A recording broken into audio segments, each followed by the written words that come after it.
हनुमान जी महाराज शंकर भगवान का एक अंश स्वरूप है, एक अंश स्वरूप।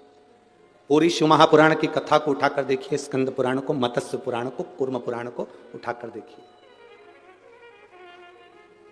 एक बाणासुर का चरित्र और एक श्री हनुमान जी महाराज का चरित्र, बहुत सुंदर सुंदर।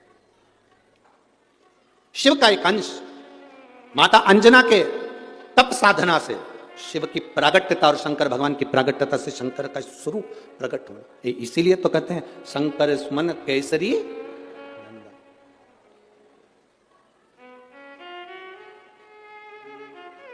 शिव का एक स्वरूप है हनुमान जी महाराज। हम तो हमेशा कहते हैं अगर आप हनुमान जी का भी दर्शन कर रहे हैं तो यह अंदाजा लगा कर रखें कि आप शंकर का दर्शन कर रहे हैं। आप शंकर का दर्शन कर रहे हैं तो यह अंदाजा लगा कर रखें कि आप हनुमान जी का दर्शन कर रहे हैं। सब एक, कोई भेद नहीं, सब एक, कोई भेद नहीं। देवताओं में कोई भेदता नहीं। हनुमान जी के 5 भाई, गतिमान, धृतिमान, श्रुतिमान, मृतिमान, हनुमान जी के 5 भाई का जन्म हो गया अंजना माता के गर्भ से। हनुमान जी 6 भाई हैं। हनुमान कितने भाई हैं? 6। सबसे बड़े हनुमान, गतिमान, धृतिमान, व्रतिमान, मतिमान, ऐसे हनुमान जी के 6 भाई, 5 भाई हो। अब हनुमान जी प्रसन्न है क्योंकि अब मेरे पिता का राज्य संभालने के लिए मेरा भाई गतिमान, धृतिमान, व्रतिमान ये आ गए, ये संभाल लेंगे। अब प्रसन्नता हनुमान जी को क्या वो संभालेंगे। अब मुझे नहीं देखना पड़ेगा, मुझे नहीं जानना पड़ेगा।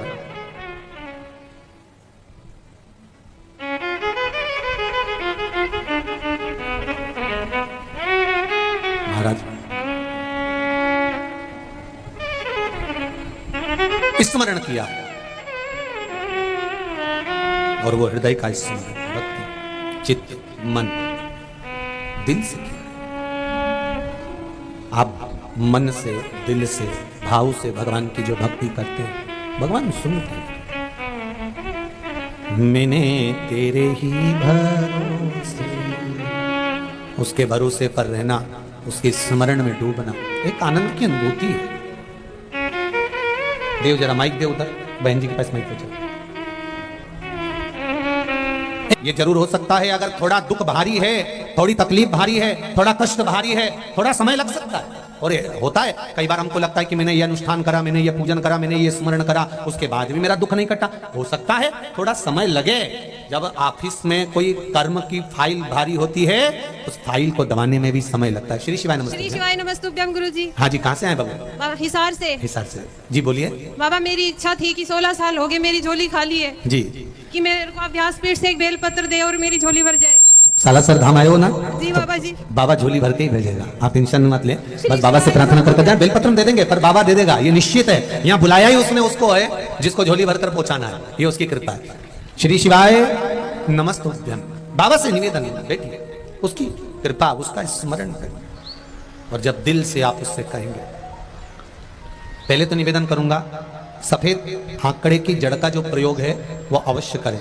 माताओं से निवेदन है, रजस्वला धर्म का 7वां दिन सफेद आंकड़े की जड़ शिवजी के मंदिर में ले जाकर MC परेड का रजस्वला धर्म का 7वां दिन शंकर जी पे से 21 बार तुम रूका जी का नाम लेकर घुमाकर शिव मंदिर में ही लाल धागे में कमर पर बांधना है, उसका स्मरण रहे। दूसरा, पिपलेश्वर महादेव का स्मरण कर कर एक पीपल का पत्ता उसको शिवजी पे चढ़ाकर गाय के दूध में उसको उकाल कर उस दूध को पति पत्नी को रजस्वला धर्म के 7वें दिन से रोज एक पत्ता लाकर शिव को चढ़ाकर पिपलेश्वर महादेव के नाम से उस पत्ते को दूध में उकाल कर उसका दूध दोनों पति पत्नी अवश्य पीना चालू करें। 3 महीने लगातार बाबा का क्रम चालू करें। और मेरे सालासर बालाजी से, मेरे भोलेनाथ जी से, ओगरदानी से अवश्य कहें कि आपकी झोली भरे, यही बाबा से विनती है। फिट होगी निवेदन शिव का स्मरण करें। महाराज शिव कथा कह रही, शंभु शरणे पड़ी मांगू घड़ी रे घड़ी, दुख काटो दया करी मैं दर्शन आपको। आप दिल से कहें, उसको सुनेगा। मन से शिव कथा कह रहे, भगवान शंकर का संवाद कर। श्री हनुमान जी महाराज का प्रागट्य हो गया। अब हनुमान जी किसके अवतार है? जम के बोलो जरा, शिव के अवतार। राम जी के साथ अगर शंकर भगवान हैं तो किसी की सामर्थ्यता है कि राम जी के प्राण हर ले। यही प्रसंग एक बार हम कथा में कर रहे थे तो किसी ने कहा, गुरुजी एक बात बताओ कि जब रावण के प्राण छूट रहे तो रावण तो शिव का भक्त था, रावण तो शंकर भगवान का उपासक था, भक्त था, शिव उपासना करता था, शंकर की भक्ति करता था। फिर रावण के प्राण छूटे तब शंकर भगवान कहां थे, किस जगह पर थे? दो प्रसंग आते हैं, एक प्रसंग पांडवों का और एक रावण का। जुआ खेलने के लिए, चौसर खेलने के लिए, बाबू बैठो अभी देंगे नहीं, जुआ खेलने के लिए, चौसर खेलने के लिए जब पांडव जा रहे थे, भगवान कृष्ण सबसे आगे चल रहे थे। अर्जुन को युधिष्ठिर ने कोनी मारकर कहा, अर्जुन कृष्ण जा रहे हैं चौसर खेलने में, उनके सामने अपन जुआ खेलेंगे, चौसर खेलेंगे, अच्छा लगेगा? अर्जुन ने पूछा क्या करना है भैया? कृष्ण को रोक दो। पांचों भाइयों ने भगवान कृष्ण के हाथ जोड़े, प्रभु कहां जा रहे हो? भगवान बोले चौसर खेलने जा रहे हो। आप नहीं जाओ, आपको हमारी सौगंध है, आप यहीं रहो। भगवान कृष्ण बोले फिर मुझे कब बुलाओगे? कहा जब आपकी जरूरत पड़ेगी तब हम आपको बुलाएंगे, आप इंतजार करो। भगवान कहने लगे मैं तुम्हारे बिना नहीं रह सकता, मुझे अंदर जाने दो। नहीं नहीं नहीं, हमारी सौगंध है आपको, जब तक हम ना बोले तब तक अंदर मत आना। भगवान बाहर बैठ गए राजभवन में, पांडव चले गए, चौसर चालू हुई, हारते गए। जब दुर्योधन हारा, हारते से दुर्योधन ने कह दिया मेरी जगह पर मेरा मामा खेलेगा। भगवान कृष्ण खड़े हो गए, अंदर जाने की तैयारी करने लगे कि अब पांडव कहेंगे, दुर्योधन ने कहा मेरी जगह मेरा मामा खेलेगा, पांडव कहेंगे मेरी जगह पर मेरा द्वारिका का नाथ खेलेगा। पर क्या कहूं, इन्होंने तो बोला भी नहीं कि द्वारका नाथ खेलेगा और खेलना चालू कर दिया। हारते गए, हारते गए, हारते गए, द्रौपदी का चीर खिंचाने लगा। तब गुरु द्रोणाचार्य ने कहा बेटी कोई नहीं बचा सकता, उस मंत्र को जब, तब द्रौपदी ने भगवान को बुलाया, तब भगवान आए। सब चिल्लाकर दौड़े, पांडव हार रहे थे तब कहां गए थे? भगवान बोले ये मुझे बिठाकर आए थे और कसम देकर आए थे, बुलाए नहीं तब तक आना मत। द्रौपदी ने बुलाया तो आया, आप बुलाओगे तो तुम्हारा दुख काटने के लिए मैं तुरंत दौड़ कर आ जाऊंगा, बुलाओगे ही नहीं तो आऊंगा काहे को? जब रावण और राम का युद्ध हो रहा था तो रावण एक दिन पहले भगवान शंकर का अभिषेक कर कर रावण कहता है भोलेनाथ वो राम आया है जिन्होंने रामेश्वर धाम की स्थापना करी है, शंकर जी की पूजन मैं 24 घंटे करता हूं और उन्होंने एक दिन करी है। आपकी जरूरत नहीं भोलेनाथ, आप आराम से कैलाश पे रहो, मैं सारा युद्ध निपट लूंगा। भगवान ने भी सोच लिया मत बुला, तेरी मर्जी। और आखिरी में रावण मरा, प्राण छूटे, तब सब ने कहा शंकर जी का भगत था, शिव जी को बचाने आना था। शंकर जी बोले मैं तो कब से त्रिशूल लेके तैयार बैठा था, ये फोन तो करे, एक बार बुलाए तो सही, आवाज तो दे कि भोलेनाथ आओ। ये बुलाता मैं आता। बस आपसे भी निवेदन है मेरे राजस्थान की जीजियों और मेरे भाई, एक बात स्मरण रखना, वो इंतजार में बैठा रहता है कि ये मुझे दिल से बुलाए तो मैं दौड़कर इनका दुख मिटा दूंगा। बुलाए तो ये बुलाई नहीं, आवाज दे तो मुझे आवाज लगाए, शंभो आओ, शंकर त्रिकालदर्शी कैलाशी अविनाशी मेरा देव अधिदेव महादेव आओ, कहां हो तुम, प्रभु पधारो। मैं तैयारी कर कर बैठा हूं, ये मुझे बुलाए तो आवाज लगाएं। ओ काशी के भोलेनाथ मने थारी याद सतावे, हिच क्या ना रोके भोलेनाथ, हिच क्या ना रोके भोलेनाथ, मने थारी याद सतावे। ओ काशी के भोलेनाथ मने थारी याद सतावे। बाकी सी लटक गई नैनों में अटक गई, कब तुम दर्श दिखाओगा। बाकी सी लटक गई नैनों में अटक गई, कब तुम दर्श दिखाओगा। हिच क्या ना रुके भोलेनाथ, हिच क्या ना रुके भोलेनाथ, मने थारी याद सतावे। ओ काशी के भोलेनाथ मने हरियाद सतावे। अब काशी छोड़ो, एक लाइन से ज्यादा है। अब काशी छोड़ो भोलेनाथ, अब काशी छोड़ो भोलेनाथ, अब काशी छोड़ो भोलेनाथ, अब काशी छोड़ो भोलेनाथ, मने थारी याद सतावे। ओ काशी के भोलेनाथ मने थारी याद सतावे। ओ काशी के भोलेनाथ मने हरियाद सतावे। ओ काशी के भोलेनाथ मने हरियाद सतावे। मने थारी याद सतावे, मने हरियाद सतावे। मने थारी याद सता। हार हार। श्री हनुमान जी महाराज का प्राकट्य आनंद सुख देने वाला। अभिमन्यु ऋषि छोटे से बालक, बहुत छोटा सा बालक। उपमन्यु ऋषि छोटा सा बालक, जिसकी अवस्था मात्र 5 वर्ष की।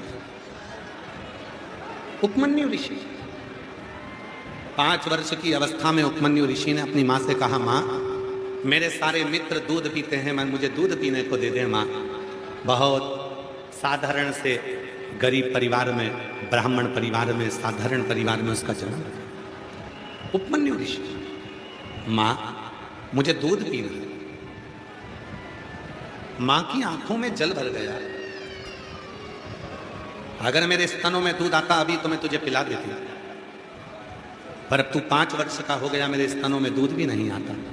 माँ मेरे मित्र सब दूध पीते हैं, मुझे भी दूध चाहिए।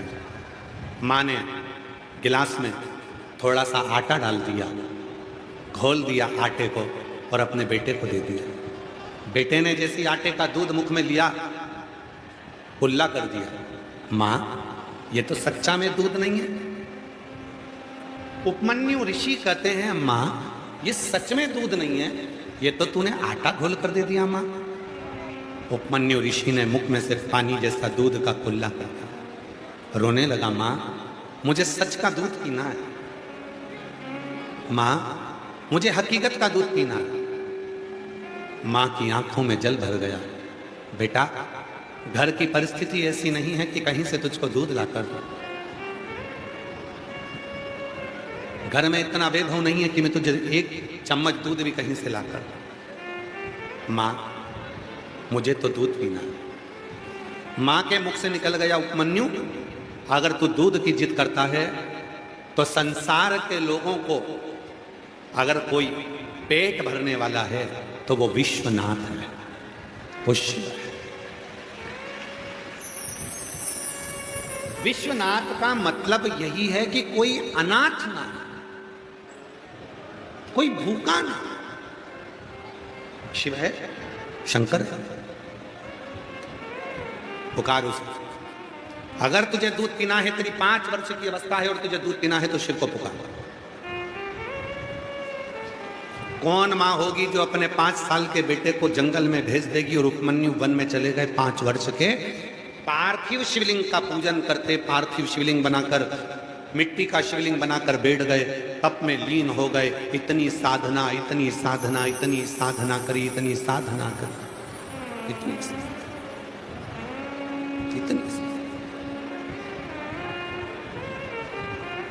साधना में ली। उपमन्यु साधना, साधना समाप्त नहीं। साधना में जब लीन थे उपमन्यु, शंभो शंभो, साधना में लीन। और उपमन्यु जब साधना में लीन थे, साधना में डूबे हुए थे उपमन्यु, तभी भगवान शिव को लगा भगवान शंकर को लगा थोड़ी सी परीक्षा लेना चाहिए। मेरे बाबा भोलेनाथ इंद्र का रूप रखकर उपमन्यु के पास पहुंच गए। 5 वर्ष के उपमन्यु के पास मेरे शिव जी रूप रखकर इंद्र का पहुंच गए। इंद्र विनय करिए, बहुत सावधानी से कथा सुना। छठे दिन की कथा है, जिंदगी को सार्थक करने वाली। 42-43 डिग्री टेम्परेचर में बैठे हो, धूप भी चिलचिलाती हुई है, चलकर आए हो पैदल पैदल 2 किलोमीटर, गाड़ी रिक्शे में पैसे खर्च करे हैं 100, 200, 500। ऐसे ही मत चले जाना, बहुत दिल से सुनना और दिल से ही बाबा से प्रार्थना करना कि मैं इतनी दूर से आई हूं, तू मेरी दुख मिटाने के लिए मेरे दरवाजे तक तुझे भी आना पड़ेगा। मैं आई हूं तो तुझे भी आना पड़ेगा। फिर निवेदन करो, जितने आप पंडाल में बैठे हो उससे 4 गुना ज्यादा तो रोड पर चल रहा है।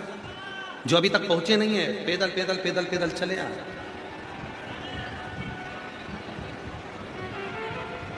और जितने रोड पर चल रहे हैं उससे 4 गुना ज्यादा रिक्शों में और गाड़ियों में भरे पड़े हुए। आप टीवी पर नजारा देख रहे होंगे, एलईडीओ पर नजारा देख रहे होंगे कि जितने अंदर है उससे दुगने रोडों पर लोग चल रहे हैं और उससे दुगने गाड़ियों में है, रिक्शों में है, जगह नहीं है। भाग्यशाली हो आप सब जो भगवान शिव की इस पवित्र कथा में बैठकर भगवान शंकर से प्रार्थना कर रहे हैं, शिव से निवेदन कर रहे हैं। शिव तत्व कह रहा है, भगवान शंकर की कथा कहती है। शिव जी उपमन्यु के पास में इंद्र का रूप रखकर पहुंच गए। पूछा, उपमन्यु ने कहा शिव जी की आराधना करना। क्यों? मेरे पास में धन वैभव नहीं है मेरी मां के पास।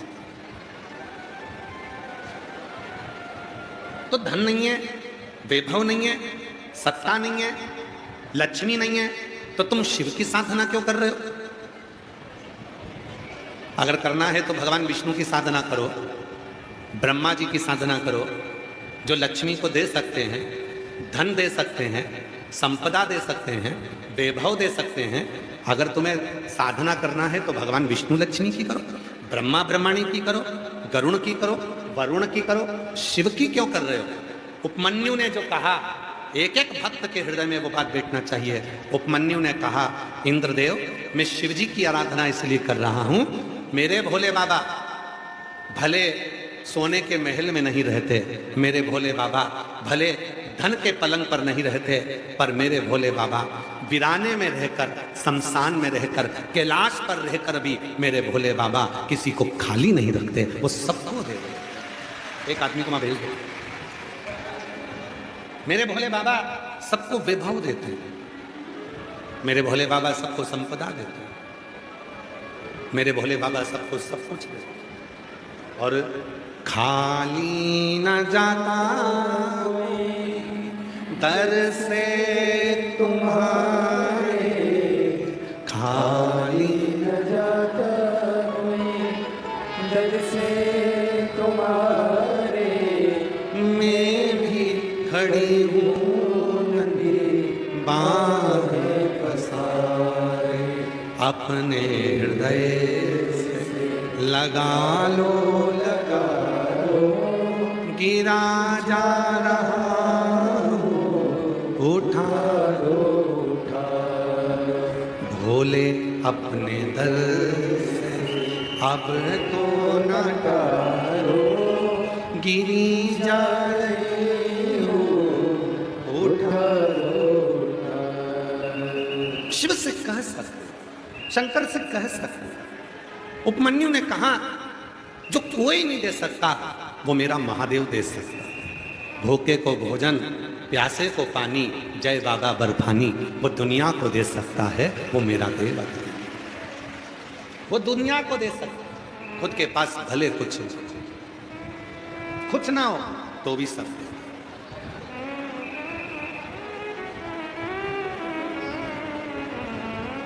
कुछ फिर भी दे ले। भगवान शंकर जो इंद्र का रूप रखे हुए थे, उन्होंने फिर कहा वापिस, उपमन्यु तुम किसी दूसरे देवता से मांग लो। उपमन्यु ने हाथ जोड़कर कहा, जब मेरा बाप ही मुझे दे सकता है तो मैं दूसरे के दरवाजे पर जाऊं काय को मांगने के लिए। इस पंडाल में आस्था चैनल पर जितने भी शिव भक्त कथा को श्रवण कर रहे हैं, फेसबुक यूट्यूब पर जो कथा को सुन रहे हैं, और जो बलिया की इस पवित्र भूमि पर कथा को सुन रहे हैं दिल्ली में बैठकर, आप में से कई माताएं, आप में से कई बेटियां, आप में से कई बेटा ऐसे हैं जो मन में ये विचार कर लेते हैं कि देगा तो मेरा भोलेनाथ ही देगा, जब दूसरे को दिया है तो मुझे भी देगा। फिर वो भटकता नहीं है, फिर वो यहां वहां भटकने का काम नहीं है, फिर वो भटकता।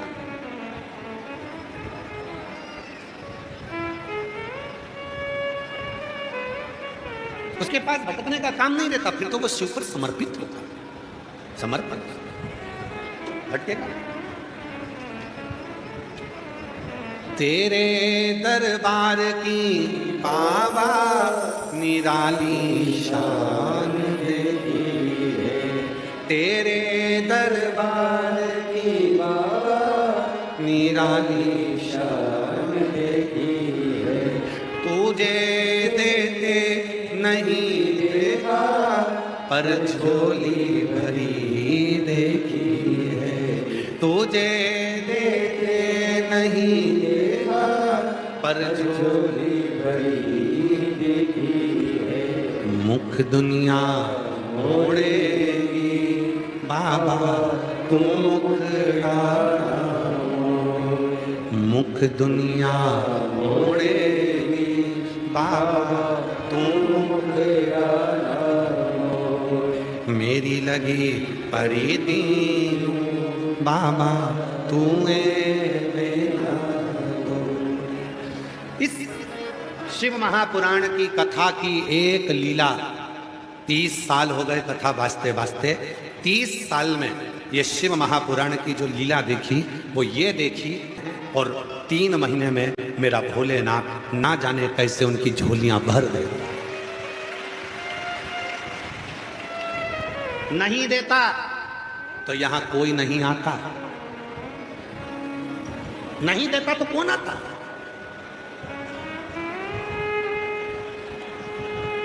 चींटी को भी मालूम है कि मैं यहां जाऊंगी तो शक्कर मिलेगी, चींटी को भी मालूम है मैं यहां जाऊंगा तो गुड़ मिलेगा, चींटी को भी मालूम है मैं यहां जाऊंगी तो मिठाई मिलेगी, चींटी को भी। उसी तरह भगवान शंकर के भक्तों को यह मालूम है कि दुनिया में केवल एक ही स्थान है, शिव महापुराण कथा का पंडाल और शिव का दरवाजा, जहां मैं जाऊंगी खाली नहीं आऊंगी, वहां से भर कर लेकर।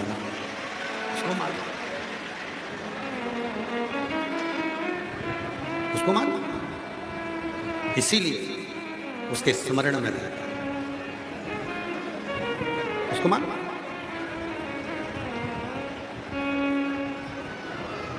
वो पुकार स्मरण कर,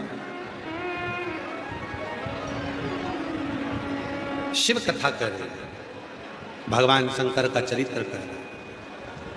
जो दुनिया के लोग कहते हैं पशुपति व्रत सियोर वाले बाबा का बनाया हुआ, नहीं नहीं नहीं, कथा को सुनिए, ये महाभारत की कथा, ये स्कंद पुराण की कथा। सियोर वाले बाबा पे भरोसा मत करना, गीता प्रेस गोरखपुर की शिव पुराण लाना, पढ़ना, उपमन्यु के चरित्र को निकाल कर पढ़ना, उसमें आपको मिलेगा कि पशुपति व्रत केवल तुमने नहीं करा। जब भगवान कृष्ण की 16,108 रानियां थीं और भगवान कृष्ण की रानियों से भी जब संतान नहीं हुई, तब भगवान कृष्ण ने उपमन्यु से जाकर पूछा था कि बताओ कि कौन सा उपाय करा जाए जिससे संतान की प्राप्ति हो। तब उपमन्यु ने पशुपति व्रत कराकर एक एक रानी के साथ में 11-11 दिन तक शंकर जी का अभिषेक करवाया था, पार्थिव लिंग की पूजन करवाई थी। तब भगवान शिव प्रकट होकर वर दे दिए थे, हे कृष्ण, तुम एक एक रानी के साथ 11-11 दिन तक बैठकर मेरी आराधना और मेरे पार्थिव लिंग का पूजन करे हो, मैं वर देता हूं तुम्हारी एक एक रानी से 11-11 संतान होगी, 10 छोरा 1 छोरी, ऐसे भगवान कृष्ण की प्रत्येक 16,108 रानी से 11-11 संतान हुई। 1,00,000 77,186 भगवान कृष्ण के बच्चे हुए, शिव के पार्थिव लिंग पूजन और पशुपति व्रत। ये सीहोर वाला बाबा नहीं कह रहा है, ये स्कंद पुराण कह रहे, ये शिव पुराण कह रहे। पढ़ो, गीता प्रेस गोरखपुर की शिव पुराण लेकर आओ, उसमें उपमन्यु का चरित्र पढ़िए, स्कंद पुराण में पढ़िए, महाभारत में पढ़िए। पाशुपत व्रत स्वयं उपमन्यु भगवान श्री कृष्ण को बता रहे हैं। गर्गाचार्य बाबा बता रहे हैं कि शिव की साधना करो, आराधना करो। ब्रह्मा ब्रह्मलोक में, भगवान विष्णु वैकुंठ लोक में, पर मृत्यु लोक में अगर कोई देवता है, ब्रह्मा ब्रह्मलोक के देवता, भगवान विष्णु वैकुंठ के देवता, और पृथ्वी का अगर कोई देव है तो वह देव अधिदेव महादेव है, पृथ्वी का देव है, मृत्यु लोक का देव। इसीलिए एक लोटा जल, जम के बोलो जरा, एक लोटा जल। क्यों कहते हैं एक लोटा जल सारी समस्या का हल? राम जी महाराज ने आज पूरा प्रयास कर लिया था, मेरे भगवान राम ने, तो भी लंका पर चढ़ाई करने के लिए पुल नहीं बना पाए। तब भगवान राम जी को कहा आप शिवलिंग की पूजन करो। भगवान श्री राम जी ने पार्थिव शिवलिंग बनाया, रामेश्वर धाम की स्थापना कर एक लोटा जल चढ़ाया और फिर सेतु बनकर चल दिए। भगवान कृष्ण ने पार्थिव लिंग का पूजन करा, एक लोटा जल चढ़ाया। पार्वती जी ने एक लोटा जल चढ़ाया, सती माता ने एक लोटा जल चढ़ाया, भगवान श्री गणेश ने एक लोटा जल चढ़ाया, भगवान विष्णु ने एक लोटा जल चढ़ाया, ब्रह्मा जी ने एक लोटा जल चढ़ाया। जिस समय पर ब्रह्मा जी का सिर कट गया, झूठ बोलने पर कर्मनाशा नदी प्रकट हो गई, जो उत्तर प्रदेश में आज भी बहती है, कर्मनाशा नदी प्रकट हो गई, तब ब्रह्मा जी भी हाथ जोड़कर खड़े हो गए। तब भगवान विष्णु ने कहा ब्रह्मदेव तुम्हारे 4 चीज बचे हैं, एक लोटा जल चढ़ाओ। ब्रह्मा जी ने जैसे लोटा भर जल चढ़ाया, शंकर जी ने वर दे दिया, तुम चिंता मत करो, तुम्हारा कटा हुआ सिर बड़ा का पेड़ बन जाएगा, उसके नीचे मैं स्वयं बैठूंगा और बटकेश्वर महादेव के रूप में पूजा। ब्रह्मा जी एक लोटा जल चढ़ाए, भगवान इंद्र एक लोटा जल चढ़ाए। जब पूरी सत्ता चली गई, देवासुर संग्राम में सब कुछ समाप्त हो गया, तब इंद्र अपने गुरु के पास में गए, गुरु जी क्षमा करो, बृहस्पति देव तुम्हारा अपमान हो गया, मुझे बताओ अब मैं कैसे सत्ता को प्राप्त करूं। तो कहा एक लोटा जल चढ़ाओ। भगवान इंद्र ने भी एक लोटा जल चढ़ाया। सारी समस्या का हल एक लोटा जल है, चाहे फिर वो देवताओं की समस्या हो, गंधर्वों की समस्या हो, अप्सराओं की समस्या हो, किन्नरों की समस्या हो, नागों की समस्या हो, मनुष्य की समस्या हो, पशु पक्षी की समस्या हो, किसी की समस्या है, अगर वो अपने घर के नजदीक में शंकर जी के मंदिर में जाना चालू कर दे और एक लोटा जल चढ़ाना प्रारंभ कर दे, उसकी समस्या समाप्त हो गई।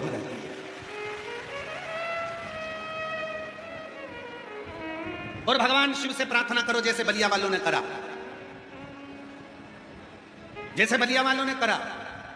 माननीय मंत्री जी से, परिवहन मंत्री जी से, माननीय दयाशंकर सिंह जी से जाकर कहा कि हमको कथा सुनना है, एक बार कथा करवा दो, सीहोर वाला बाबा को बुला दो। भगवान से प्रार्थना करो तुम भी कि अपने गांव में हम जहां से आए हैं, एक बार हमारे यहां भी कोई भगवान की कृपा से ऐसी करुणा हो जाए कि हमारे क्षेत्र में भी एक बार शिव महापुराण की कथा बाबा की हो जाए। बाबा करुणा, ऐसी प्रार्थना करो और भगवान से प्रार्थना करो कि भगवान मुझको इतना देना कि मैं भी अपने जीवन में एक कथा करवा सकूं। दूसरे पर कर्जा लेकर नहीं, किसी से धन मांग कर नहीं, किसी की संपदा से नहीं, स्वतः स्वयं से।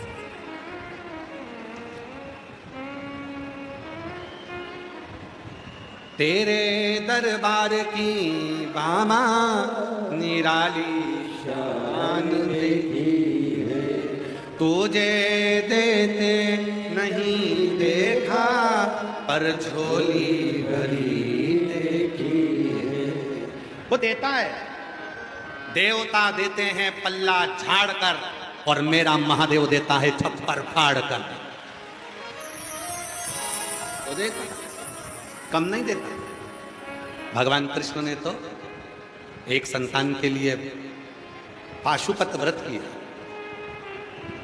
शिव जी की साधना करी, पर भगवान ने तो छप्पर फाड़ के दिया। उपमन्यु भगवान शिव इंद्र बनकर गए और कहा कि ऐसा तुम दूसरे की पूजन कर लो, तुम भगवान दूसरे देवता की पूजन कर लो। उपमन्यु ने कहा नहीं नहीं, मेरा शिव है, मुझे सब कुछ दे सकता, शिव है। कल सनकादि ऋषियों के मन में भाव जागृत हो गया। सनकादि ऋषियों ने विचार किया, सनकादि ऋषियों के मन में भाव आया, सनकादि ऋषियों के मन में भाव उत्पन्न हुआ कि मन में संशय है, वो संशय समाप्त नहीं हुआ। इस संशय को मिटाएं तो मिटाएं कैसे? ये संशय कैसे समाप्त हो, ये संशय कैसे जाए, ये संशय कैसे मिटे, इस संशय को समाप्त कैसे किया जाए, ये विचार। सनकादि ऋषि चले गए। भगवान शिव दक्षिण मूर्ति बनकर विराजमान है, गुरु का रूप ले रखा है। शिव जी ने मस्तक पर कोई गंगा जी धारण कर कर या जटा बांध कर दक्षिण मूर्ति रूप नहीं लिया। मौन शांत। सनकादि ऋषि जाकर बैठ गए। ना सनत कुमारों ने कुछ कहा, ना सनत कुमारों ने कुछ कहा, ना भगवान शिव ने कुछ कहा।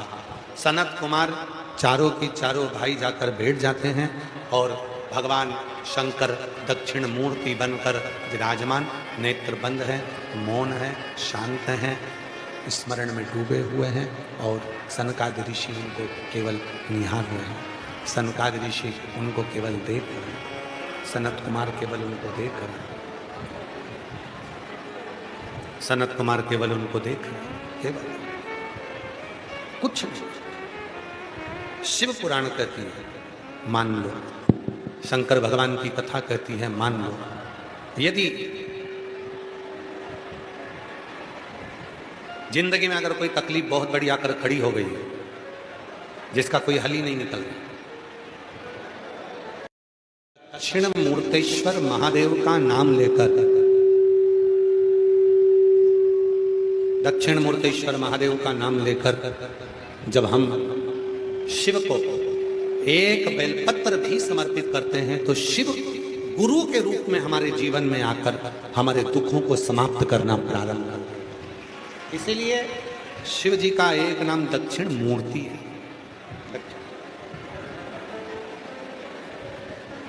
शिव जी को दक्षिण मूर्ति कहा गया, दक्षिण मूर्तेश्वर का।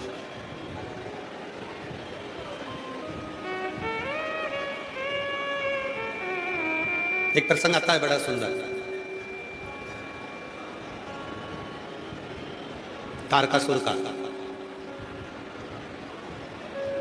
जिस समय पर तारकासुर ने संपूर्ण ब्रह्मांड में अपना राज्य कर लिया,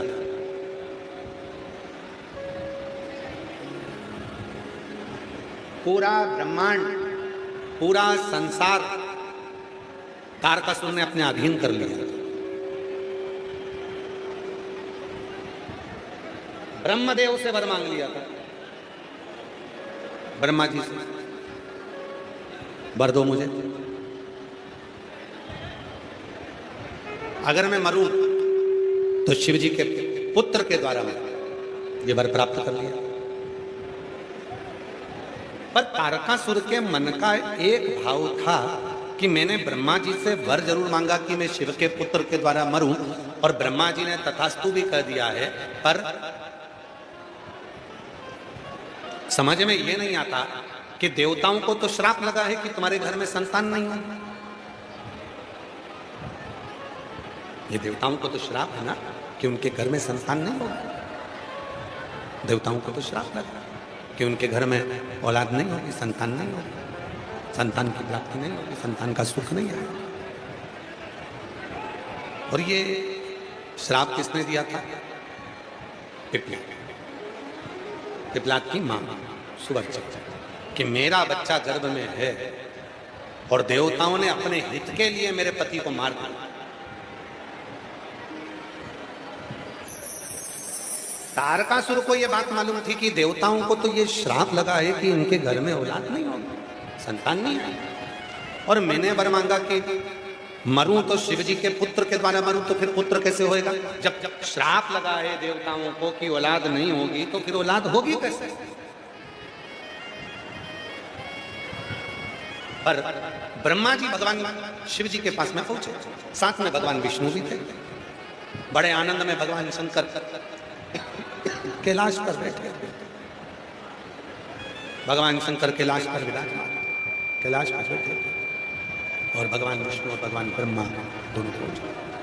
भगवान विष्णु जो है भगवान ब्रह्मा दोनों ब्रह्मा विष्णु पहुंच गए। इन्हें निवेदन करा,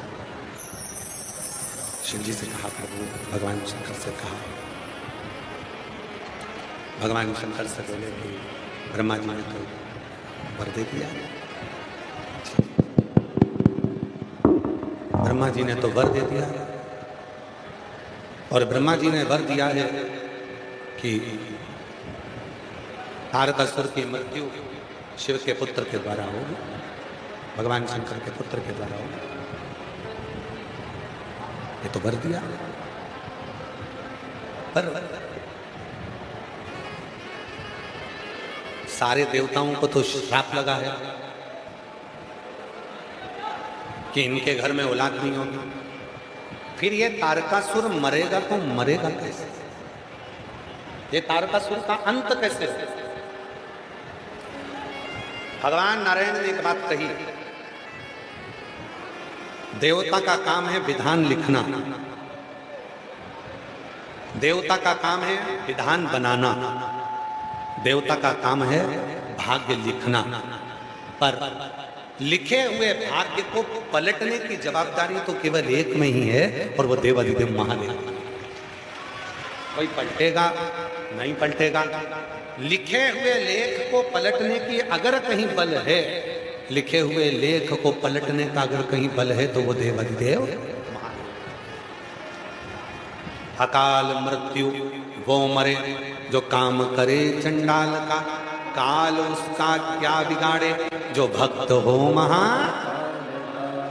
जो शिव का उपासक है, जो शंकर की भक्ति करता है, जो शिव की साधना में डूबा हुआ है, जो शिव के स्मरण में डूबा हुआ है, जो शिव भक्ति में रमा हुआ है, तो काल भी सम्मुख नहीं आ सकता। बस उसके स्मरण को करो।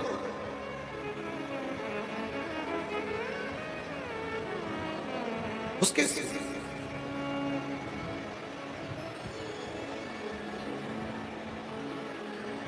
वो कहते हैं ना महाराज,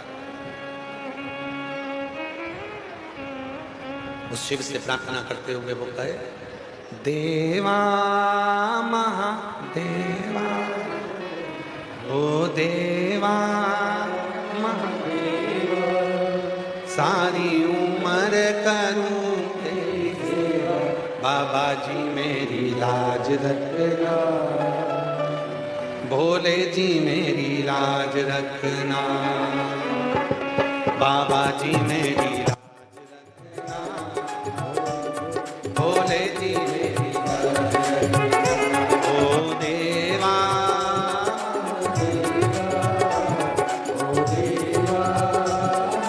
देवा, सारी उम्र करूं तेरी सेवा, भोले जी मेरी लाज रखना।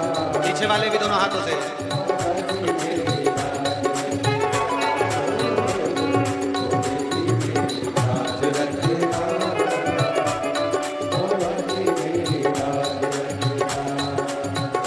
तेरे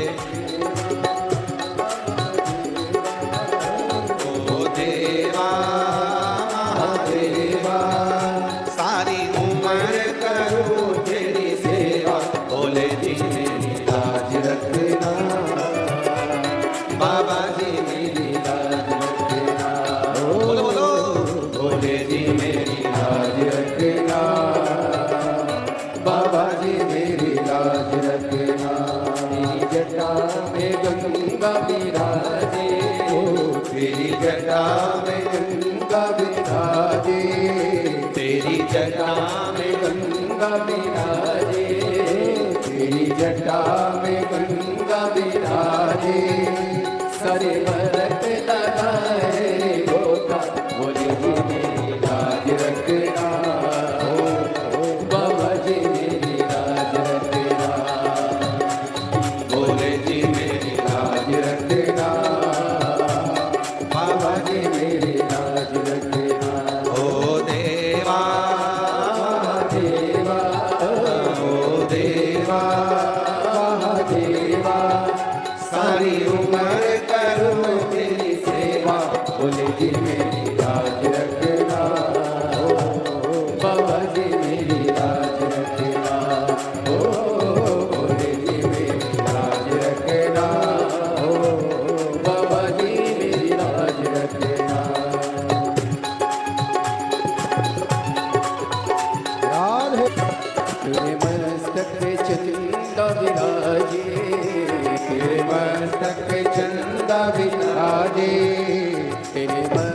पे चंदा विराजे, ओ तेरे मस्तक पे चंदा विराजे, सारे जग में करे उजियारा, बोले जी मेरी लाज रखना, बाबा जी मेरी लाज रखना, ओ बोले जी मेरी लाज रखना, बाबा जी मेरी लाज रखना।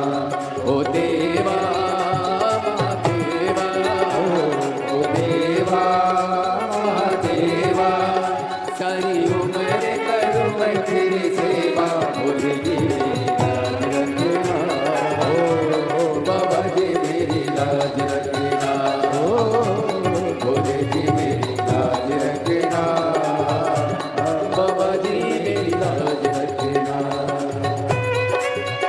राधे संग में और विराजे, हो अभियान के दर्श दिखा जा, बोले जी मेरी लाज रखना, बोले जी मेरी लाज रखना, ओ बोले जी मेरी लाज रखना, बाबा जी मेरी लाज रखना।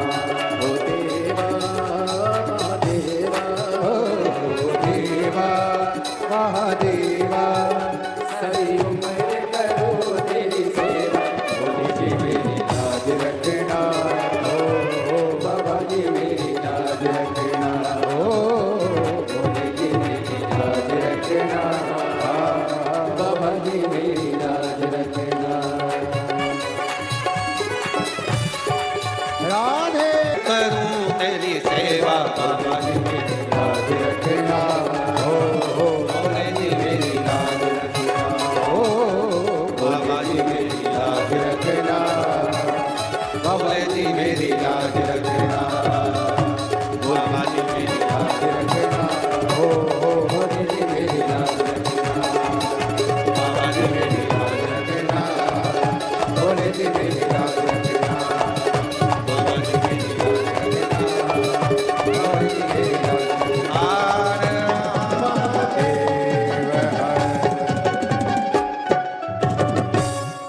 अपने स्थान पर बैठकर आज कथा की शिवरात्रि है। हृदय से बाबा को निवेदन करो, विनय करो, अपने मन की बात भगवान देवाधिदेव महादेव से कहो। आज 2 भजन इसलिए गाए जिससे आप लोग बाबा से अपने मन का भाव कह सकें। जब 5 बार श्री शिवाय नमस्तुभ्यम बोला जाए, बाबा सब दुख काटो महारा प्रार्थना करी जाए, उसके बाद थोड़ी देर के लिए जब मौन होते हैं तो बाबा को अपने मन की बात कहो, प्रार्थना। ये कथा आज 6ठा दिवस है, कथा की शिवरात्रि है। प्रार्थना करिए आप सब, बाबा को अपने मन की बात करिए, विनय करिए।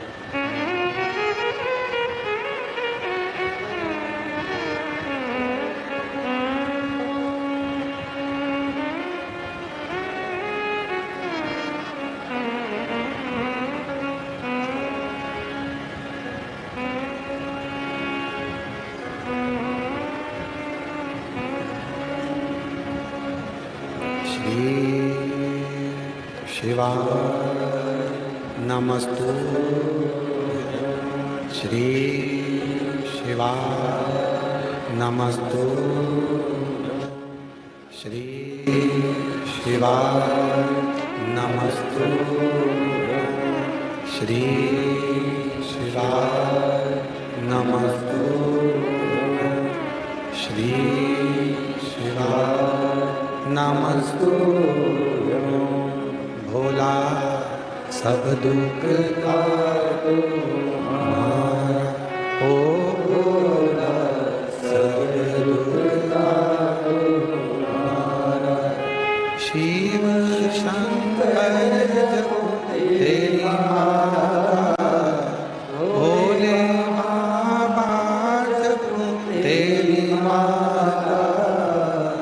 भोला सब दुख काटो हमारा, ओ भोला सब दुख काटो हमारा। वेश है मंगल मंगलकारी, वेश है मंगल मंगलकारी। शमशान वासी हमारा, शमशान वासी हमारा ओ भोला सब दुख काटो हमारा ओ भोला सब दुख काटो हमारा।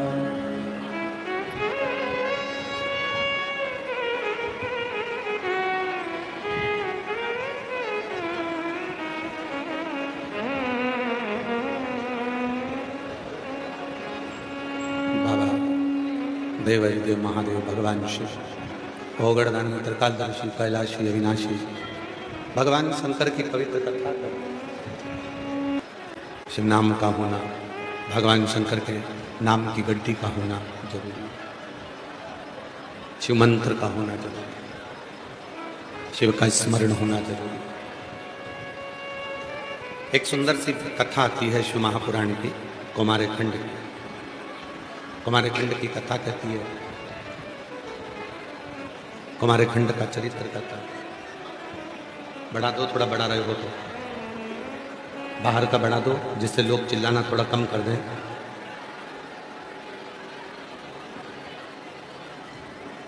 कुमार खंड में एक कथा आती है।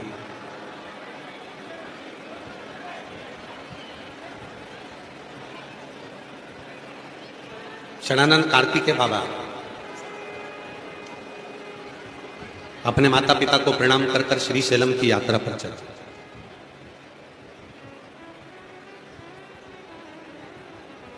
चलते चलते उनको 3 दर्शन हो गए। षडानंद कार्तिकेय जी जब चले तो उनको 3 दर्शन हो। अभी बाबा जी आपने, सतवा बाबा जी आपने मां नर्मदा जी की परिक्रमा की, कैलाश मानसरोवर की परिक्रमा कर, माई नर्मदा की परिक्रमा करते करते आपने अनुभव किया होगा कि बीच मार्ग में माई नर्मदे हर लोग बोलकर जब चलते हैं तो उनके स्वरूप में भी मां नर्मदा का दर्शन हो और कंकर में शंकर का दर्शन हो। षडानंद कार्तिकेय जी बाबा जी जब चले तो 3 दर्शन षडानंद कार्तिकेय जी ने किए, और 3 दर्शन जब षडानंद कार्तिकेय जी ने किया, अपने माता को पिता को प्रणाम कर कर जब चलते हैं तो 3 दर्शन, और वो 3 दर्शन, उसमें पहला दर्शन था जिस पथ पर चल रहे थे उस पथ पर वन क्षेत्र का दर्शन, वहां के वन का दर्शन। दूसरा दर्शन था पक्षियों का दर्शन, और तीसरा दर्शन था वन में रहने वाले पशुओं का दर्शन। जरा विचार करिएगा। कुमार खंड की कथा कहती है शिव महापुराण की कि षडानंद कार्तिकेय जब चले प्रणाम कर कर अपने माता पिता को श्री शैलम के लिए, तो वहां वन क्षेत्र का दर्शन किया, पक्षियों का दर्शन किया, पशुओं का दर्शन किया, और कुछ देर श्री शैलम की भूमि पर बैठ गए, विचार करने लगे। मन में, चित्त में, हृदय में विचार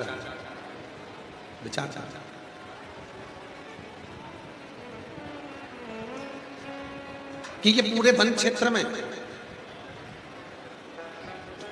एक एक पत्ते में, एक एक पक्षी में, एक एक पशु में किसका संचार है? कौन है इसमें? इस पूरे वन क्षेत्र में कोई पौधे को लगाने वाला नहीं है, इस पूरे जंगल क्षेत्र में कोई पक्षी को दाना देने वाला नहीं है, इस पूरे वन क्षेत्र में जंगल में कोई पशु को भोजन देने वाला नहीं। तो फिर इस वृक्ष को लगाया किसने? पक्षी को दाना दिया किसने? और पशु को भोजन दिया किसने? मनुष्य तो अपना कर्म करता है। 84 लाख योनियों में 83,99,999 योनियां छोड़ दो, उसके बाद में केवल एक योनि है मनुष्य की योनि, जो पैसा कमाती है, जो धन कमाती है, नौकरी करती है, सर्विस करती है, धन कमा कर लेकर। 84 लाख योनियों में केवल एक योनि है मानव की योनि, जो नौकरी करती है, सर्विस करती है, धंधा करती है, बिजनेस करती है और धन कमा कर लेकर आती है, कर्म करती है। चींटी नौकरी नहीं करती, पैसा नहीं कमाती। कोयल नौकरी नहीं करती, पैसा नहीं कमाती। हिरण नौकरी नहीं करती, पैसा नहीं कमाती। माथे में रहने वाली जुआ नौकरी नहीं करती, पैसा नहीं कमाती। मच्छर नौकरी नहीं करता, पैसा नहीं कमाता। 84 लाख योनियों में 83,99,999 योनि ऐसी है जो ना नौकरी करती है, ना धंधा करती है, ना बिजनेस करती है, ना फैक्ट्री डालती है, बस कर्म करते करते चलती है और वो पैसा भी नहीं कमाती है। फिर भी बिना धन कमाए, बिना नौकरी करे वो मेरा देव आदिदेव महादेव उन 83,99,999 योनियों को भोजन दे, वो भोजन दे रहा है। जिस बलिया की भूमि पर हम कथा श्रवण कर रहे हैं, ये बलिया की भूमि साधारण नहीं है। जरा विचार करिएगा, भृगु ऋषि स्वयं जिस भूमि पर आकर तप करते हो, भृगु ऋषि जिस भूमि पर आकर साधना करते हो, भृगु ऋषि जिस भूमि पर आकर तपस्या में डूब जाते हो, क्या वो बलिया की भूमि साधारण हो? साधारण हो? वो बलिया की भूमि क्या साधारण हो? शिव महापुराण में भगवान शंकर पार्वती से कहते हैं, पार्वती मनुष्य के 4 जन्म होते हैं। थोड़ा सावधानी से सुनिएगा सारे बलिया वाले। मनुष्य के 4 जन्म होते हैं। भगवान शंकर पार्वती से कहते हैं, पहला जन्म जब माता के गर्भ से बाहर निकलता है, पहला जन्म। मनुष्य का दूसरा जन्म होता है जब उसका विवाह होता है। मनुष्य का तीसरा जन्म होता है जब वो पिता बनता है, माता बनती है। और मनुष्य का चौथा जन्म होता है जिस स्थान पर बैठकर वो परम सत्य को, उस परमात्मा को प्राप्त कर लेता है, वो मनुष्य का चौथा जन्म है। वो मनुष्य का चौथा जन्म है। कल हमसे कोई कह रहा था, गुरुजी ये भृगु ऋषि की तपोस्थली है बलिया। तो हमने उनको रोक कर कहा, नहीं नहीं नहीं, ये केवल भृगु ऋषि की तपोस्थली नहीं, ये भृगु ऋषि की जन्म स्थली भी कहो, क्योंकि यहीं पर बैठकर परम सत्य को भृगु बाबा ने प्राप्त किया। जब किसी का विवाह होता है, एक लड़का एक लड़की का जब विवाह होता है, तो वो भी उसका एक जन्म होता है। वहां से उसका मोड़ बदल गया, वो पति बन गया, वो पत्नी बन गई। फिर घर में बच्चा होता है, फिर उसका जन्म होता है, वो मां बन गई, वो पिता बन गया। जिस भूमि पर बैठकर आप तपस्या करते हो, साधना करते हो, तप करते हो, बाबा जी, आपके पूज्य गुरुदेव सतुआ बाबा जी, जिनके परम आशीर्वाद से आप उस गादी पर हैं, उनका जन्म कहीं पर भी किसी भूमि पर हुआ होगा, पर उन्होंने काशी की धरा पर, गंगा के तट पर आकर विश्वनाथ जी की साक्षी में तप साधना करी। उसी भूमि पर तप साधना करी, और जिस भूमि पर तप साधना कर कर परम सत्य को पाली है, शिव पुराण कहती है वही उनकी कर्मस्थली भी है, वही उनकी जन्मस्थली है। उनका दूसरा जन्म, चौथा जन्म भी वहीं पर है। भगवान श्री भृगु ऋषि ने बलिया की भूमि पर आकर तप किया।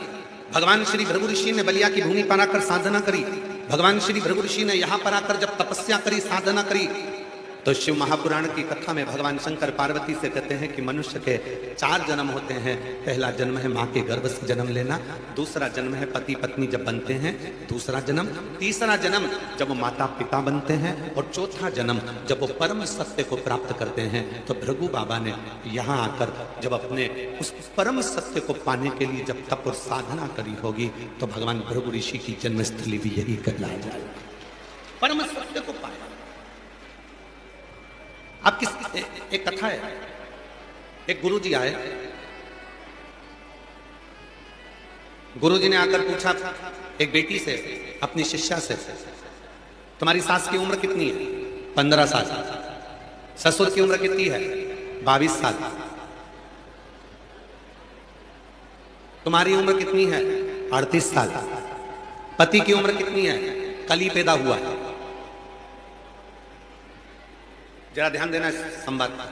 सास 15 साल की, ससुर 22 साल का, पति कल पैदा हुआ और बहू की उम्र 38 साल। कैसे हो सकती? सास को गुस्सा आ गया, मेरे बाल सफेद हो गए कि मुझे 15 साल की कहती।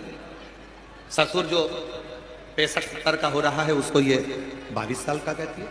और पति अगर इसका कल पैदा हुआ तो शादी किससे हुई इसकी? इतने में गुरु जी ने कहा, मां तुम संतों की भाषा को नहीं समझ पाओगे। एक संत तुम्हारी उम्र कभी नहीं पूछता, संत हमेशा यह पूछता है कि कौन कितने समय से शंकर जी की सेवा में, शिव पुराण में और भगवान की भक्ति में लगा हो। संत ने पूछा सास की उम्र कितनी है? भले सास की उम्र 50 साल की हो गई, सास 60 साल की हो गई, पर सास 15 साल से शिव पुराण की कथा सुन रही है, सास 15 साल से भगवान के मंदिर जा रही है, सास 15 साल से शिव जी पे एक लोटा जल चढ़ा रही है। तो सास भले 50 साल की हो गई, पर वो जो 50 साल की सास हो गई उसका 35 वर्ष तो ऐसे ही निकल गया, जो व्यर्थ का समय था वो वैसा ही निकल गया। और बाद में जो 15 वर्ष सास के थे वही उसकी किस्मत थे, वही उसके आनंद के, वही उसके सही थे लिखा है। ससुर भले 22 वर्ष का हो गया, भले 60 साल का हो गया, पर 22 वर्ष उसको पूजन करते हुए निकले, 22 वर्ष सत्संग करते हुए निकले, 22 वर्ष शिव जी पे एक लोटा जल चढ़ाते हुए निकले, तो समझ लेना उसके 22 वर्ष ही श्रेष्ठ थे। पति भले 40 साल का हो गया, पर पत्नी रोज कहती थी चलो शिव पुराण में, बलिया में कथा हो रही है, चलो शिव पुराण में, बलिया में कथा हो रही है, चलो शिव पुराण में। नहीं आया, कल आया, मतलब कल ही उसका जन्म हुआ। जिस दिन वो सत्संग में लग जाए, जिस दिन वो परमात्मा में लग जाए, व्यक्ति का उसी दिन जन्म है, उसी। और आप में से भी कई ऐसे होंगे जो 7 दिन के अंदर ही पैदा हुए हैं। संसार में जितने भी जन्म लेते हैं वो 7 दिन के अंदर ही पैदा होते हैं। कोई रविवार, कोई सोमवार, कोई मंगल, कोई बुध, कोई गुरु, कोई शुक्र, कोई शनि, ऐसे ही है। जन्म कितने दिन में हुआ? 7 दिन। शिव पुराण कितने दिन की हुई? बोलो बोलो, जम के बोलो जरा, अरे आवाज नहीं आई, बोलो। 7 दिन। जन्म कितने दिन में हुआ? 7 दिन में। शिव पुराण 7 दिन की। गोवर्धन पर्वत कितने कोस का है? जम के बोलो, 7 कोस।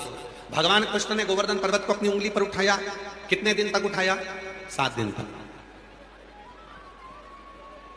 भगवान कृष्ण ने जब गोवर्धन पर्वत अपनी उंगली पर उठाया था, भगवान की उम्र कितनी थी? 7 वर्ष।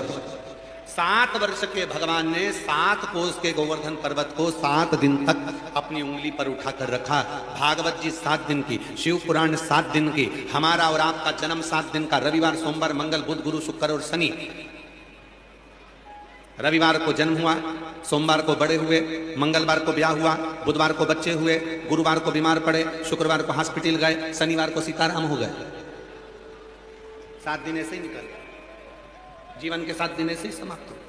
जन्म 7 दिन का है, मृत्यु 7 दिन की है, कर्म 7 दिन का है, जो कृत्य हम कर रहे हैं ये 7 दिन का है। और यही 7 दिन में हमारा जन्म है, यही 7। एक महिला बैठी है जिसके पति ने पत्नी से कहा कि तू कहती है कि सियोर वाला बाबा कहता है कि अगर पार्थिव शिवलिंग का पूजन करो और जो मांगो वो मिलता। पति पत्नी दोनों आपस में बात करें और पत्नी ने पति से कह दिया 13 जून को सियोर वाला बाबा अभिषेक करा रहा है ऑनलाइन। सावन के महीने में तो वो कराते ही हैं, सावन की शिवरात्रि पर हर साल, पर अब की बार अधिक मास पढ़ने से 13 जून को सियोर वाला बाबा अभिषेक करा। तुम भी करो। पति ने कहा, सियोर वाले बाबा ने कहा है कि बेलपत्र और चावल का दाना रख लो और कार्य हो जाएगा। क्या ये सत्य हो सकता है? पत्नी ने कहा, अगर विश्वास है तो भगवान क्यों नहीं करेगा। आज उस पत्नी का पत्र आया।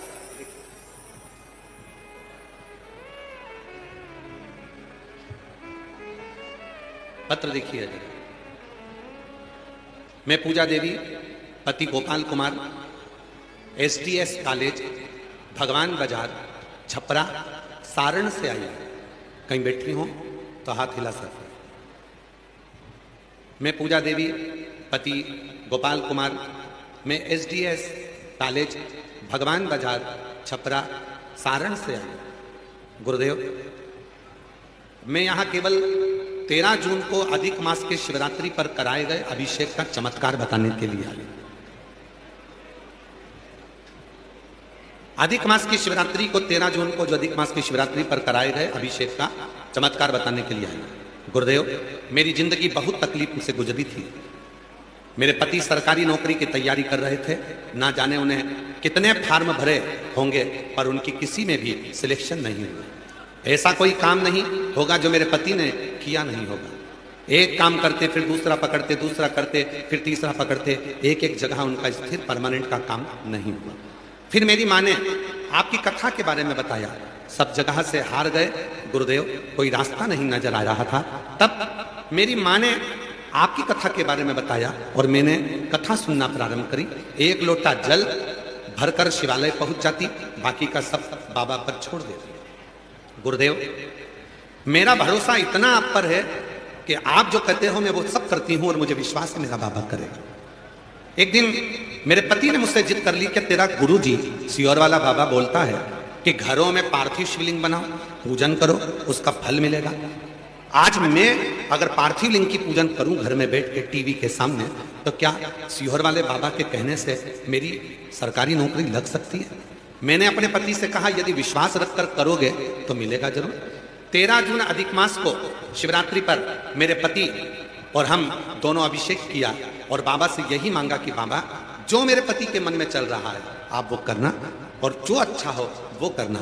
गुरुदेव, लोगों का काम 3 महीने में होता है पर मेरे बाबा ने तो एक दिन भी नहीं लगने दिया और रात भी नहीं पूरी होने दी और सुबह ही मेरे पति का परमानेंट जॉब बाबा की कृपा से लग गया। आज मैं बाबा को प्रणाम करने, बाबा को नमन करने, रात भी पूरी नहीं होने दी और सुबह मेरे पति का परमानेंट जॉब लग गया। कहीं बैठी हो पूजा देवी, पति गोपाल कुमार, मैं SDS कॉलेज भगवान बाजार छपरा सारण से है। कहीं बैठी हो तो आ सकते।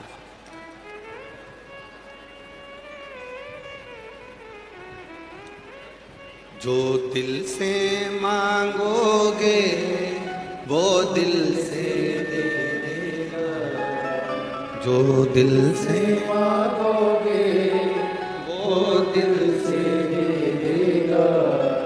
मेरा भोला भंडारी है, मेरा भोला भंडारी है, खाली झोली भर देगा। मेरा भोला भंडारी है, खाली झोली भर देगा। मस्तक पे चंदा है उजियारा कर देगा, मस्तक पे चंदा है उजियारा कर देगा। मेरा भोला भंडारी रे, मेरा भोला भंडारी रे, खाली झोली भर देगा। मेरा भोला भंडारी रे, खाली झोली भर देगा। किस कामना से आया? एक जीवन का सर्वाधिक सुख है।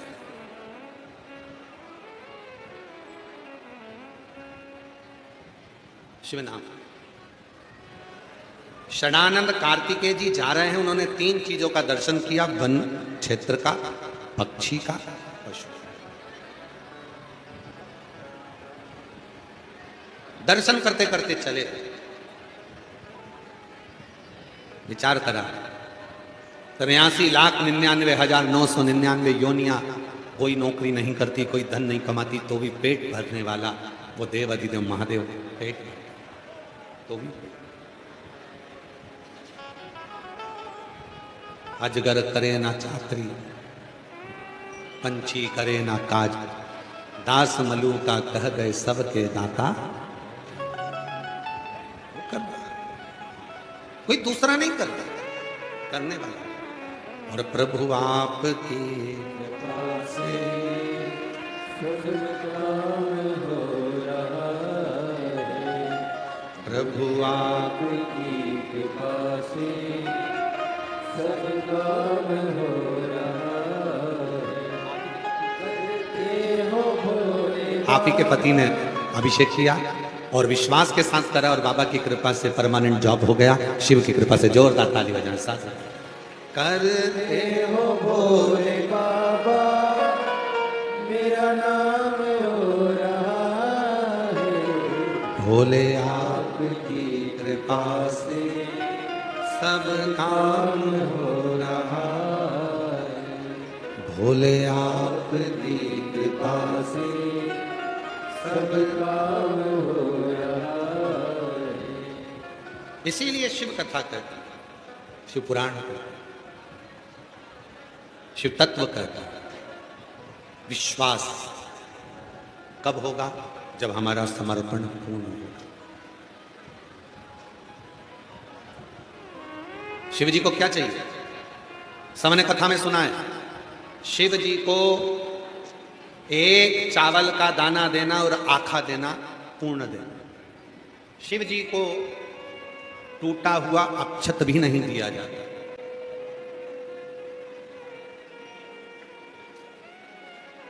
श्रीफल, नारियल भगवान शंकर को फोड़कर नहीं दिया जाता, पूर्ण दिया जाता।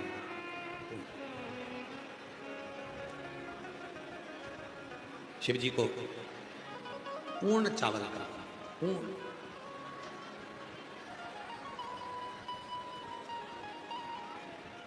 एक अच्छा नारियल होता है,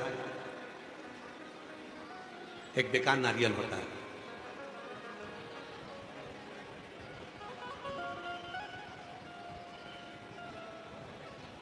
मंदिर में लेकर जाते हो नारियल? अरे बोलो तो जम के। श्रीफल लेकर जाते हो मंदिर में? आवाज नहीं आई है, जम के बोलो जरा। नारियल तुम लेकर गए, थोड़ा सड़ा निकल गया, घर लेकर जाओगे वापिस? अरे बोलो तो जम के नहीं। क्या करोगे? सड़ा हुआ नारियल जो फोड़ने पर सड़ा निकल गया, उसको क्या करते हो? मंदिर में ही चुपचाप से सिर पे पल्लू रख के कोने में ले जाके पटक देते। है कोई जो सड़ा हुआ नारियल अपने घर पर लेकर गया? कोई नहीं ले जाता। नारियल फोड़ा, अच्छा निकल गया तो उसमें से थोड़ा सा निकाल के हनुमान जी को, थोड़ा सा निकाल के देवी जी को, बाकी का सारा नारियल घर ले जाके चक्कू से निकाल निकाल के काट काट के सबको बांट के खा।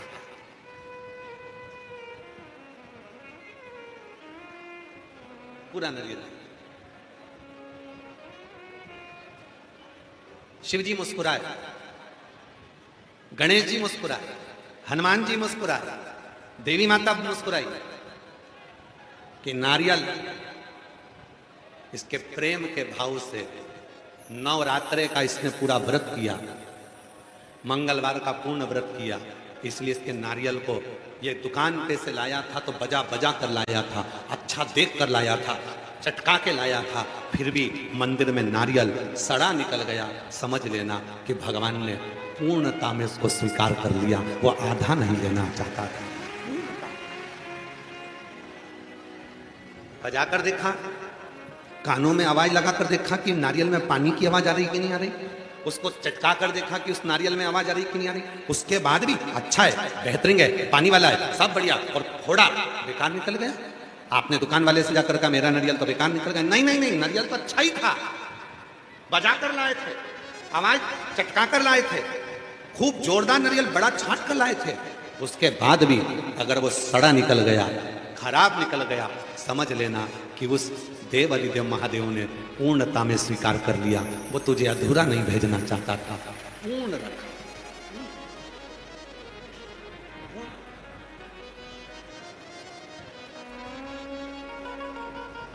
उसने अधूरा नहीं। एक पत्र है अच्छा था,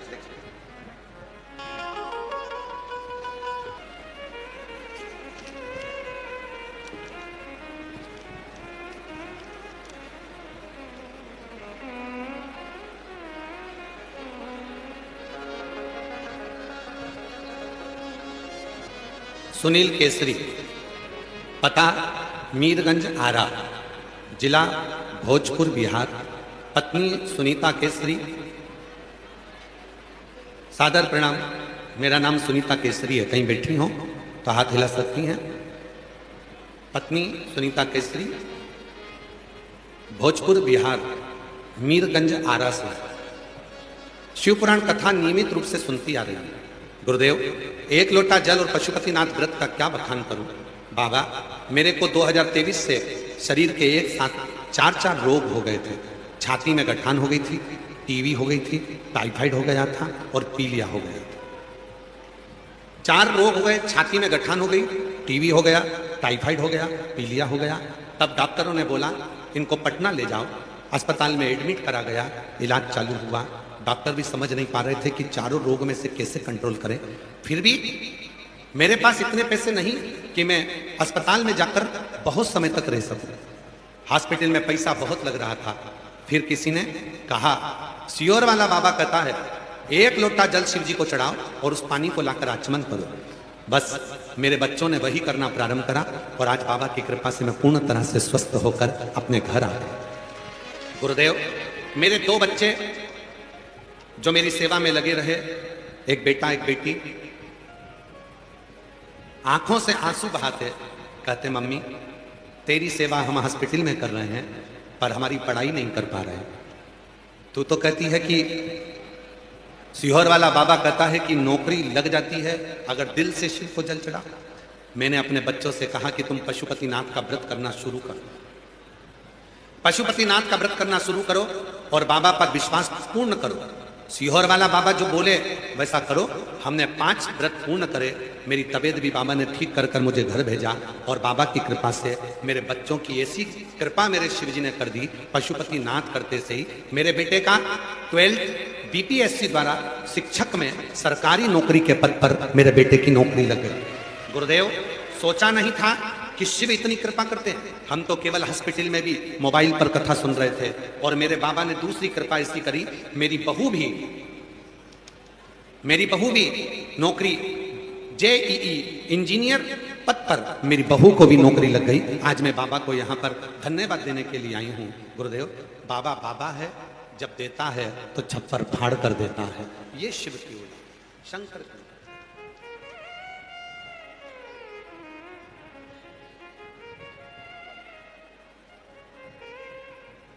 और जो जैसी भावना लाया वो वैसा ही फल पाया। नहीं खाली उसे लौटाया वो मन ही मन हर्षाया। और कर दिया माला माल काशी लुटा दिया।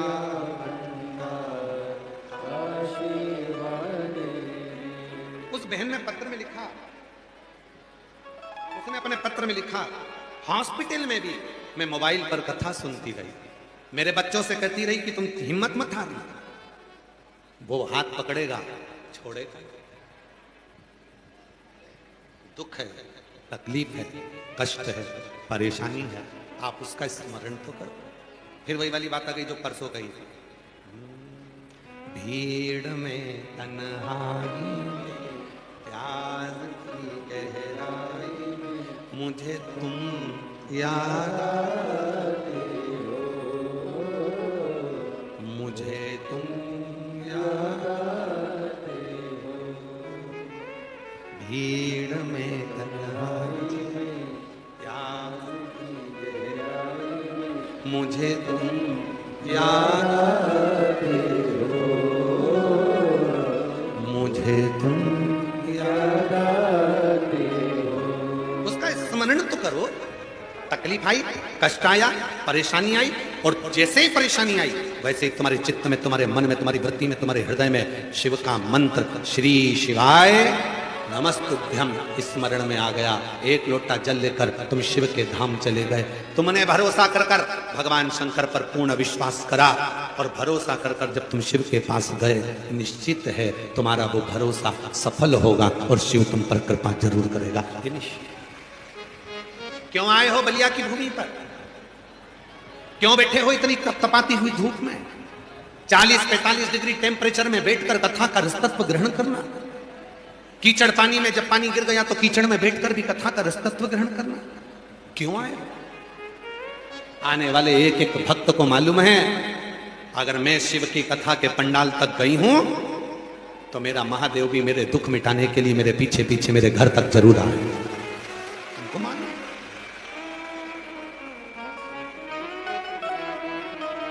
उनको मालूम।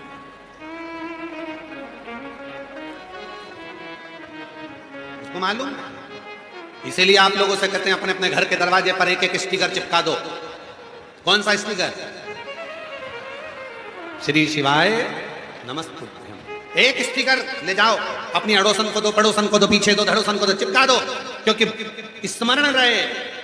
शिव महापुराण की विद्धेश्वर संहिता, गीता प्रेस गोरखपुर की लेकर आइए शिव पुराण, उसकी विद्धेश्वर संहिता को पढ़िए। विद्धेश्वर संहिता में लिखा है श्री शिवाय नमस्तुभ्यम बोलने वाले के मुख का मात्र दर्शन कर लो तो अपने जीवन की सारी उलझनें समाप्त होती है, अश्वमेध यज्ञ का फल मिलता है और कार्य में सफलता मिलती है। यह गीता प्रेस गोरखपुर की शिव महापुराण की कथा आप लेकर आइए शिव पुराण और उसकी विद्धेश्वर संहिता पढ़िए। तो हमें अपने दरवाजे पर जब श्री शिवाय नमस्तुभ्यम का स्टिकर चिपका देते हैं, कोई आया कुछ बुरी खबर भी बताने आया तो वो पढ़ेगा, तुम दरवाजा खोलोगी, उसके मुख का दर्शन करोगी तो कुछ तुम्हारी जिंदगी में अच्छा होना प्रारंभ होगा।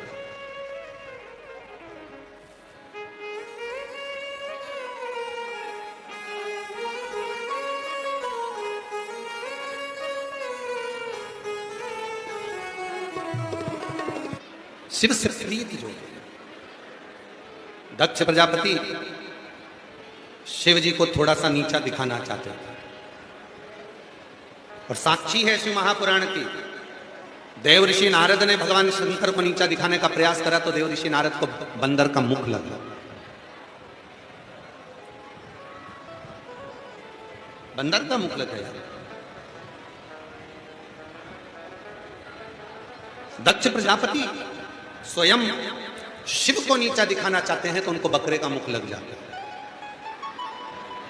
बकरे का महाराज बड़ा कठिन है।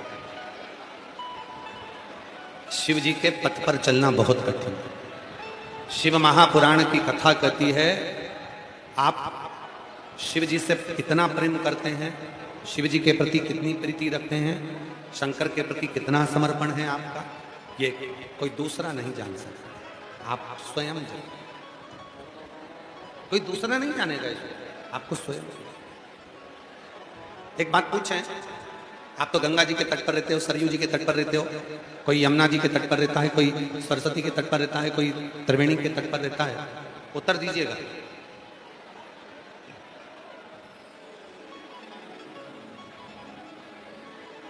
कोई आपको उठाकर नदी में पटक दे, बहुत गहरी नदी में और बहुत बड़ी नदी में, कोई ने उठाया पटक दिया नदी में, मरोगे कि जियोगे?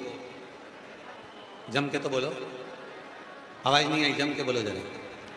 बहुत गहरी नदी में, बहुत गहरे नदी के अंदर कोई तुमको उठाकर पटक दे, मरोगे कि जियोगे?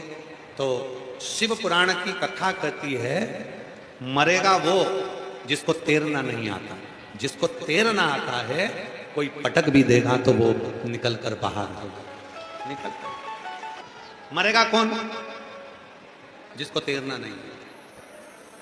किसी ने तुमको गहरी नदी में लाकर पटका और गहरी नदी में पटकने के बाद आप तैरना जानते थे तो पार उतर गए। उसी तरह संसार के दुख मिलेंगे, परिवार के दुख मिलेंगे, दुनिया के ताने मिलेंगे, दुनिया का क्लेश मिलेगा, दुनिया के लोग आड़ा टेढ़ा कहेंगे, बहुत गालियां भी दी जाएगी, बहुत बद्दुआएं भी दी जाएंगी, बहुत अपशब्द भी कहे जाएंगे। उसके बाद भी यदि आप इस संसार सागर में हो और आपको शिव का नाम लेना आता है, श्री शिवाय नमस्तुभ्यम आता है, शिव पुराण की कथा सुनते हो तो समझ लेना कि आप इस संसार सागर से तैर कर बाहर उतर जाओ। संसार श्री शिवाय नमस्तुभ्यम तुम बोलते, श्री शिवाय नमस्तुभ्यम तुम, श्री शिवाय नमस्तुभ्यम। आता है तैरना तो कोई पटके नदी के अंदर तो भी बच गया।